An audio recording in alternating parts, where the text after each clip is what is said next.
Hello everyone, good morning. So we'll start with a short video here and then we'll get into what we want to talk about.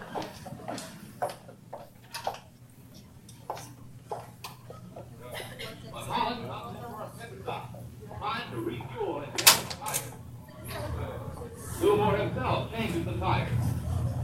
Only 4 crew members, including the driver, are allowed to work on the car. It's the 10th time.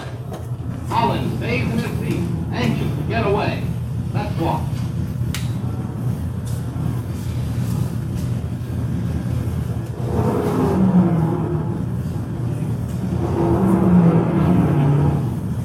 The tires are changed at last. Holland moves away just 67 seconds after each.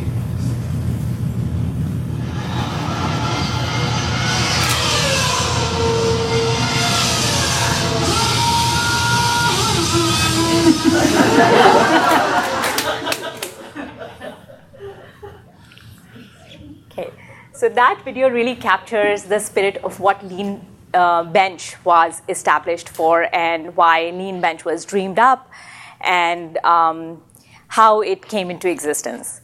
Now, talking a little bit about what Lean Bench means for ESR and the projects and teams that we are trying to work with on ESR.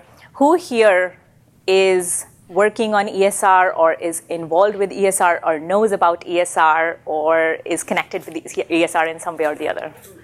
All right, I see most of the room's hands going up, so I probably don't need to explain the massive initiative that we are undertaking here, probably one of the biggest in last many years with ESR.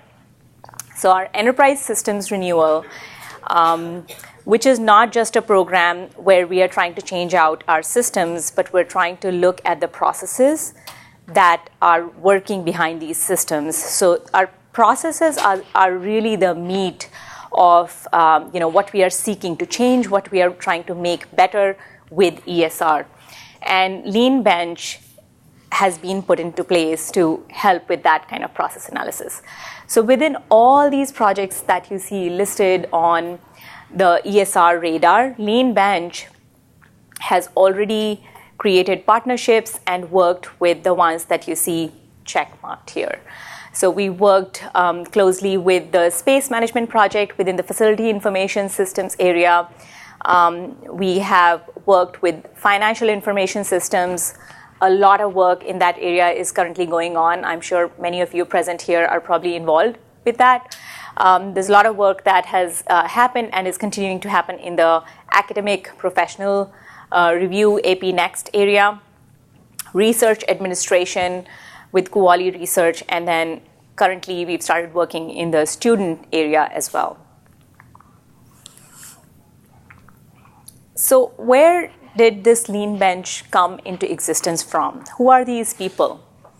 During the last couple of years, as you've heard in the other presentations, we've created a big team of about 2,200 resources, our staff members that are Lean Six Sigma certified at either yellow belt, green belt, black belt levels, or many other ways of learning that Lean Six Sigma skill set. So within that talent pool, we were able to tap into some of the most, some of the highest caliber folks with green belt and black belt. We received a lot of applications. We had we were so fortunate to have a good selection process. And within that, we were able to create a team of some strong Lean Six Sigma, talented people. And you see the list over here for the 2019 cohort as well as the 2018 cohort. So all these folks that have come together to contribute to the Lean Bench and to ESR belong to 13 different departments. On top of this, we also have created a strong partnership with OSI, which we are very grateful for, and we are able to tap into the OSI pool as well as needed to support the Lean Bench. So Lean Bench team partners really closely with the project teams on ESR and becomes a part of that project team as we start working with them on that project. In order for any project team to raise their hand and say, okay, we're ready for process improvement, we would love to have a lean bench member come out and help us, we encourage them to have a clear project scope, a governance structure, so that lean bench can work with that governance structure in order for us to get the required sign-offs, to make sure that the process landscapes are comprehensive, and in order to make sure that any improvements that are recommended, they actually are implemented, and we have way to resolve any process conflicts. We have escalation paths identified, clear roles and responsibilities that all ESR projects are following. And then we get a strong buy-in from the project team before we launch into process improvement. This is one of my favorite slides, and many of you might have seen process landscapes popping up here and there within different areas of the university. So every time we start working on any process area, and we're dealing with massive process areas here, like, for example, the student administration area, finance administration area. So we like to start with identifying what are the big functions that are involved in that area. And here's an example from research administration. So for example, research administration at the highest level has pre-award, post-award, and compliance that runs across everything. We then like to break it down into smaller chunks that we are able to do something with, and we are able to clearly realize what processes are involved in that area. So for example, pre-award is then broken down into multiple steps, which we call as level 2 of that process landscape. We then decompose it further into smaller chunks, and at this level, we are able to clearly identify this is where this process starts, this is where this process ends, and we are able to look for opportunities for improvements or trying to reduce the variation across the campus. We are able to establish clear goals with that particular process in mind. At this level, it also enables us to make very informed decisions about whether this process is in scope for our current analysis, whether this process is something that's going to retire, after we bring in the new systems. Is this process something that has the maximum amount of friction? So we really want to look closely at this process and find opportunities for improvements. And that's what this, the colorful mapping that you see here represents that prioritization.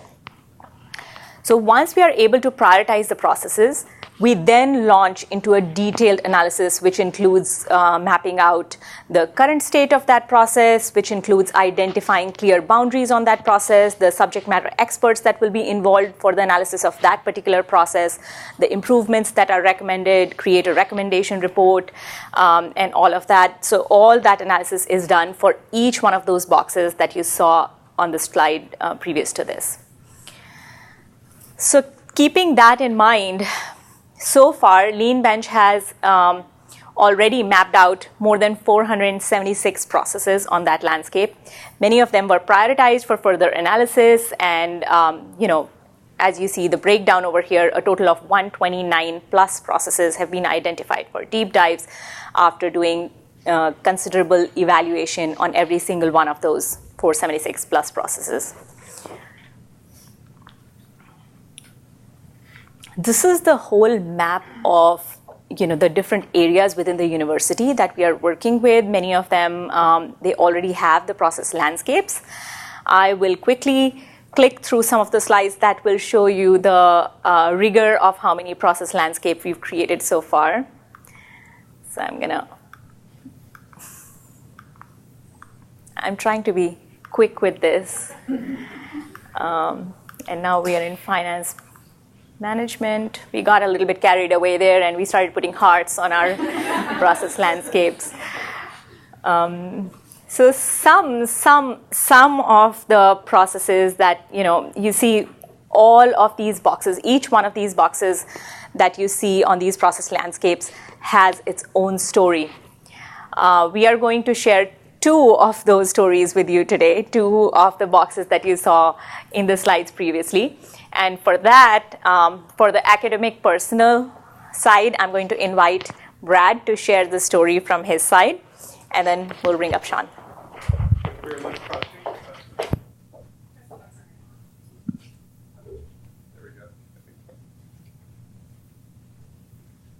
I have a loud enough voice. We can just do that.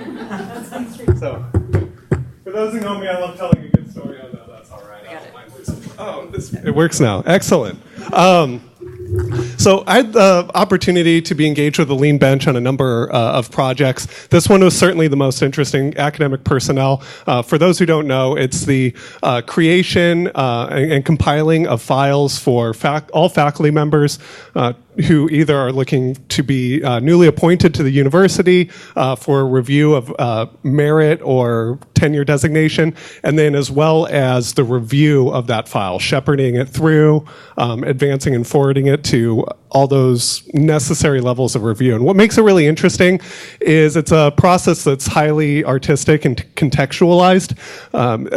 It's challenging to find efficiencies because you are looking at opportunities about, okay, well, why do we do it this way? Well, it's to make sure that we maintain or increase the quality of faculty here at UCSD. And you can imagine how important that is. And you certainly don't want to put it at risk for maybe incremental gains in cycle time or process time. So you really want to take the time to understand what is the purpose of each step we're taking within the process, and how can we find efficiencies without losing the fidelity and what we're looking for within maintaining the faculty body here at UCSD. So there were some quantitative impacts up here. These are all estimated. Some of them are actually being realized at the moment, but the Interfolio suite. Interfolio was a tool that was intended to replace AP Online as well as some of the manual processing of these files and compilation of these files. So it's a standardized process. We're seeing a level of adoption that is just absolutely tremendous, especially compared to the previous iteration of AP Online. There were departments that decided not to go that route and maintain a paper file process. Interfolio has had amazing adoption just because of the care of the ESR model to meet with all the subject matter experts in various divisions, departments at health sciences and SIO in order to craft templates within the work system itself to help shepherd these files, create the files, and make sure that all the information within faculty files are there when you need it at the point that you need them.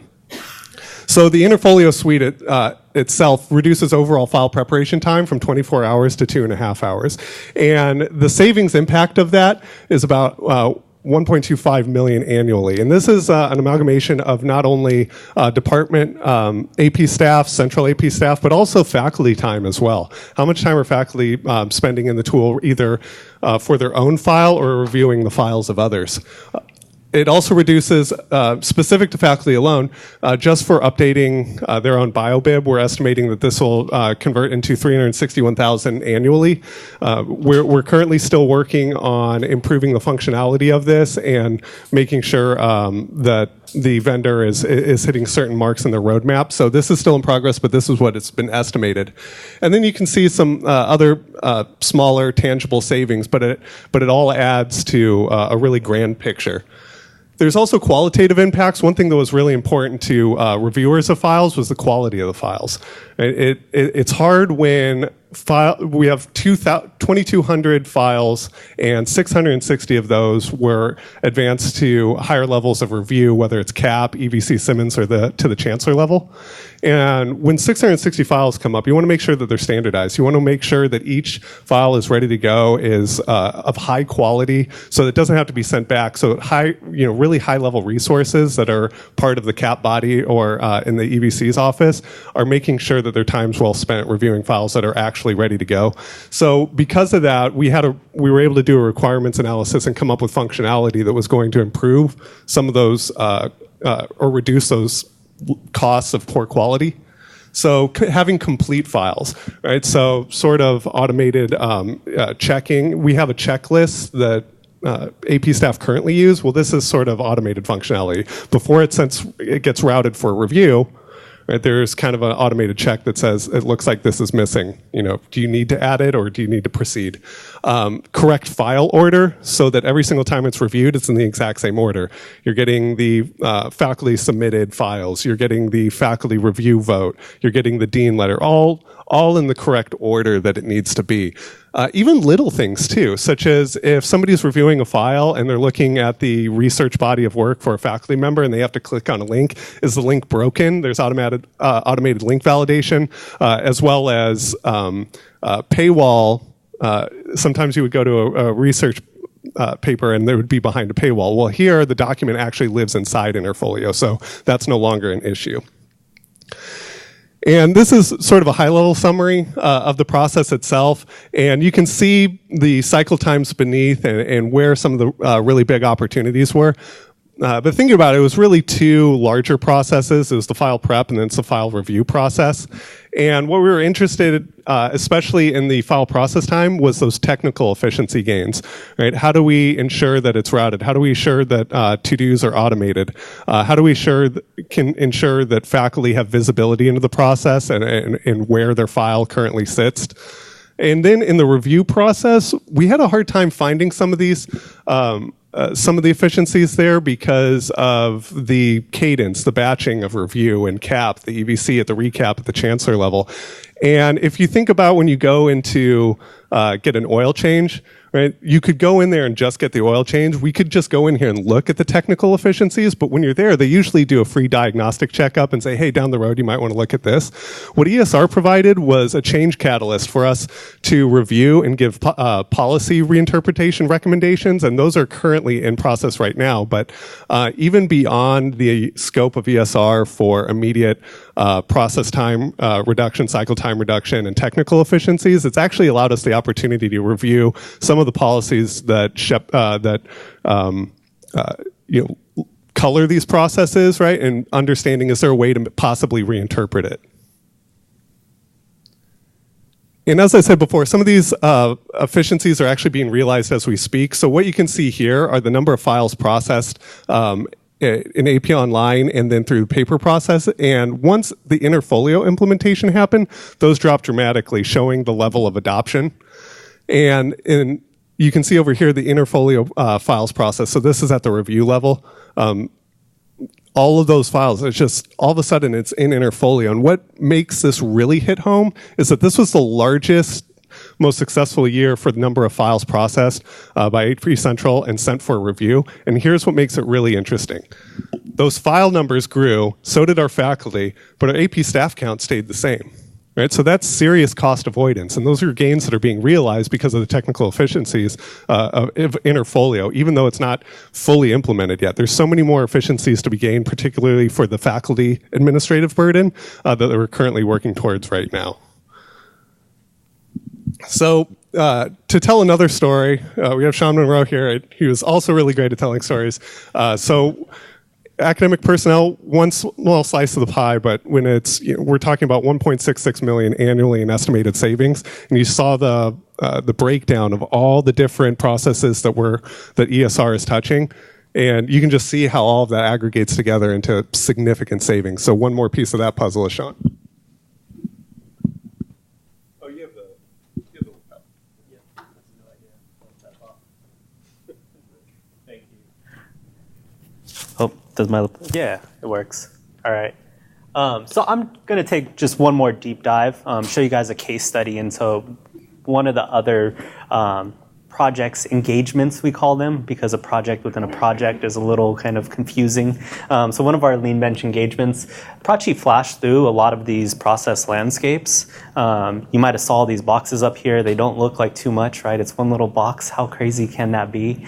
So I just wanted to take you in a deep dive to one of them. This is develop and finalize budget. This is specifically in proposal creation for all of the research that happens here on campus. So someone wants to do new research with NASA, let's say, and they have to put together what exactly are they going to spend this money that NASA might give them in research. How are they going to do that? So we have a budget that goes in with any of these proposals that go out to the agencies. Right now on campus, and I say right now because this future state that's designed isn't actually implemented because it's part of Quali, which is pretty close. So we're excited to get it out there and in use. How do those budget creation look on campus? It's kind of the Wild West, I was calling it. Everybody pretty much has their own way to put these budgets together. So just imagine a lot of Excel spreadsheets, tons of them that we looked at during this process. Different systems. Some people have went as far as to create different systems in their areas and all kinds of different ways on how to create this. So we went out and we really wanted to understand why do all of these exist? People aren't usually creating these things because they just feel like they have all this free time while they're doing all these budget proposals. There's usually reasons. So we went out there and started, really taking a deep dive, and we went across campus too. That's a huge part about ESR, which I think really should be promoted, is that it's going to touch all different areas of campus. So general campus, we think of the labs. We have SIO, which is huge with research. Very different type of proposal budgets that they're putting together. Very different type of payroll that's being paid off of this. People living on ships doing research across the world. We have our labs on campus, and we have the health side, which is completely different pay structures that have to go into these budgets. So we really wanted to understand before we recommended any kind of different future state is what the current state look like, get an idea of what all the needs are, what the business requirements are, and happy to say that we're able to move to a design future state that's really going to allow us to all have the same budget template. Through Koali, it is a Koali delivered product, and we're able to work with Koali to make sure all of our crazy structure that we have to support out there really fits into the product. So I've heard everybody else, you could tell there's a lot of lean practitioners because everybody says, well, why? Right? That's our favorite question to ask, well, why? So why does that matter? Why does it matter that we went to one budget template? System-to-system submissions. So right now, all of those crazy different templates and budgets and formats that are out there, they then have to go take that and put that into the sponsor, whoever the sponsor is going to be for that research, into their template to submit these. That's a lot of staff time. I'll get back to that one, but about 47% of our future budgets that we'll be doing will be able to be submitted system to system. So they're only doing these budgets once in the future. Standardization of non-system to system submissions. Pretty straightforward. So everything that's not part of that 47%, we're still going to do in the Koali budget module. Because if we all move to one module, it's really easy to cross-train. It's really easy to have more support. And we're able to centrally manage the accuracy of those templates.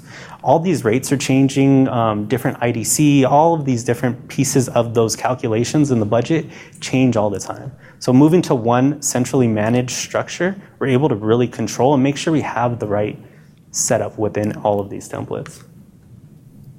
Budget data availability. This one's kind of inherent in it, moving to one system. Before, all of these Excel spreadsheets, all of these different things were uploaded as part of a package that sat into the system that would be submitted to these budgets.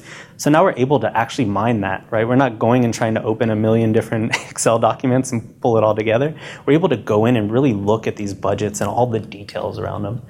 And then it also has a lot of downstream process impacts. So these budgets can be used for other things.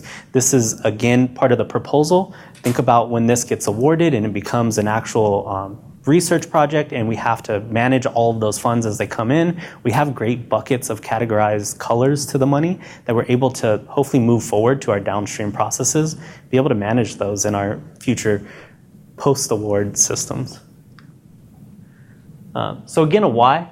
I kind of alluded to a little bit of it, but 47%, if we look at just that one for the system submissions, we're estimating that would be about 2,440 redeployable person hours a year based on 4,881 proposals that were sent out in 2018 and about an hour of manual translation per proposal. There's a lot of other listed benefits, but I just wanted to highlight on that one. And then I wanted to kind of call out that we called it redeployable person hours, not directly time savings, and kind of give a little more explanation of that. Like Pierre said, like everybody else has said, our campus is really growing. So what are we trying to do with these efficiencies? I pulled out this slide. I got this directly from the Office of Contracts and Grants website. You can go play with numbers there, which I really love that it's interactive. And as you could see, that trend going up every year. I've seen some unofficial future estimates of how that's going to look, and it continues to grow. We're pushing very hard for research funds. Our campus is growing. We're doing great things, and we need to be able to support all of these additional growth and redeploy the man hours that we're spending on things like Excel spreadsheets and really let people use that to make sure they're getting the best budgets out there for these researchers so we get those approvals and it moves into awards. So that was just one really small kind of case study. As you can see, there are a lot of other boxes, a lot of other opportunities out there, and we're excited to partner with other organizations on campus and all of the SMEs and all of the project teams to really kind of push forward with those. You could follow along, leanbench.ucsc.edu. Right now, we're heavily involved in a few different of the ESR projects, so really exciting stuff coming out, and we'd be excited to share it with all of you guys.